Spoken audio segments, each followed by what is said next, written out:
Hey, what's up, man? It's Cool Water here with a hot podcast topic. And I want to get off my chest and, get some real good feedback for all my animated superhero Marvel comic fans. Today I want to talk about Luke Cage and how Luke Cage is really too black for TV. It just came out recently and surfaced that the Netflix series that's just got started with Luke Cage has been going, and people are raving about it. They're saying they like it, but the white community is having a tough time adjusting to the fact that it's an all black, damn near all black cast, and it ain't really no white folk on the scene. So, it's been articles going around and that's been saying, Luke Cage is racist. And I've read some of the tweets, and some of the tweets is, I don't understand where's the diversity. I had one of the guys, white guy out of New York that I'm cool with, jumped on the Facebook page, and he was like, damn. When I first watched it, I kind of thought the same thing, but then I said, it's about damn time. Black folks been misrepresented, ain't never really been represented, especially in the superhero category, in which case Luke Cage is defying most of that because him, Black Panther, and, several others that hopefully will make the big screen are beginning to really gain steam and bring a new audience to the stage. But for white folk, it's a problem because they don't want their superheroes really looking like nothing but themselves. And especially like you take the rap game, most of the white boys, they love old school rap artists, Scarface, Ice Cube, Tupac, Dr. Dre, Snoop Dogg, they got posters on their wall. But shit, their parents wasn't feeling that because you look into a black man, with some level of superiority. So it creates a real problem. And, with this Luke Cage series going on, Luke Cage is a guy who is pretty much indispensable. He's pretty much bulletproof,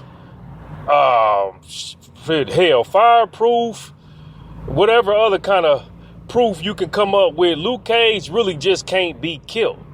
You know what I'm saying? And that in itself brings about a problem because the individuals, he likes Superman without the cape. You see what I'm saying? I don't know his weakness. I think his weakness is sex. That's his binge. That's his, as they say, the, what's the word I'm looking for? That's his, I can't even come up with the word, and I know what I'm talking about here. That's the thing that he turns to the most, so he kind of like the superhero, but he a hoe on the sly because he's screwing a lot of women. But like I say, but other cultures, especially the white culture, is having a real tough time adjusting to a mostly predominantly black cast and the fact that we got a black superhero, so with all the stuff going on out here, black men getting killed, black women getting, I wouldn't say killed, but they getting molested and touched up, children being handled inappropriately. Something like this really only adds fuel to the fire because, again, when you peel back the potato and everybody hollering Black Lives Matter and you got white folks screaming Black Lives Matter, Black lives only matter when you're subservient. And that's one of the reasons why these folks is getting upset about it. When you start talking about power, control, ownership of resources, and being in a position of a boss, that's when you start dealing with white inferiority and them feeling some kind of way because now you ain't in a subservient role that they know you should be in through their eyes. So, do like Black lives really matter? It only matter when the nigga ain't power. When he ain't got no power. When he ain't about nothing. When he's just a regular everyday dude. But when that dude's trying to build and he going for the big for the big fish, then we have a problem. And I think that's really what's going on, because Luke Cage is power. That's a representation of power. He a powerful dude. The metaphor that he bringing to the stage is, I ain't got to bow down to nobody.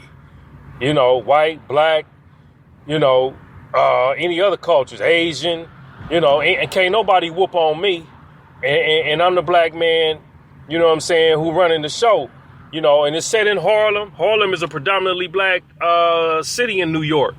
You know what I'm saying? So it brings a lot of, I think, indigestible feelings that a lot of folks don't want to deal with, from especially the white community, because they got to look at this dude as a man of power. And they don't see black people in power. They see us tap dancing, playing with balls, throwing balls, catching balls, dunking balls, singing, or whatever else we do, but they don't see us from another standpoint, which is intelligent, powerful, intellectual, superior, strong, and a pillar of the community like that. So I think it brings about a huge problem. So I think that Luke Cage is a good look. I know that there have been other superheroes, Black Panther with Captain America, who was a multi-billionaire from Africa, South Africa, if I'm not mistaken. And he was very clean cut, suit and tie, intellectual guy. So he did get to represent, his country in a more positive light.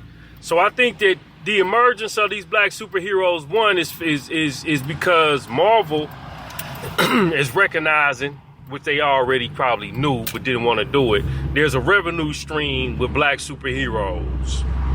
Two, people get to see black men in a more uplifting, positive, stronger light than we have been, And three, it allows, for comic book fans in its entirety to get a different aspect than just seeing white superiority with people like Superman and Captain America and Spider-Man and Thor. We get to see somebody else with some strength that look like us, So, like I said, I think this is good. I hope it opens up some more worms and digs deeper into some people's emotions, because again, Luke Cage, he's too black for TV, and white folk having a huge problem with it. And as long as we got these issues going out in society, black men being murdered, and these TV shows coming up, it's going to create a lot of tension. It's going to create a lot of positive and negative dialogue, but I think it's all good at the end of the day, because somebody gonna have to recognize that everybody can't always have the biggest slice of pie. You dig? So I'm gonna put this down, man. Let's look and see what's going on next. But I think this is gonna be a good look. Cool Water, check me out. It's Hip Hop Dead, and please subscribe to the podcast, and check out my podcast at Spreaker.com, Speaker, SPREAKER.com /Cool Water. And go ahead and subscribe so we can stay linked up. Peace and stay blessed. Holla.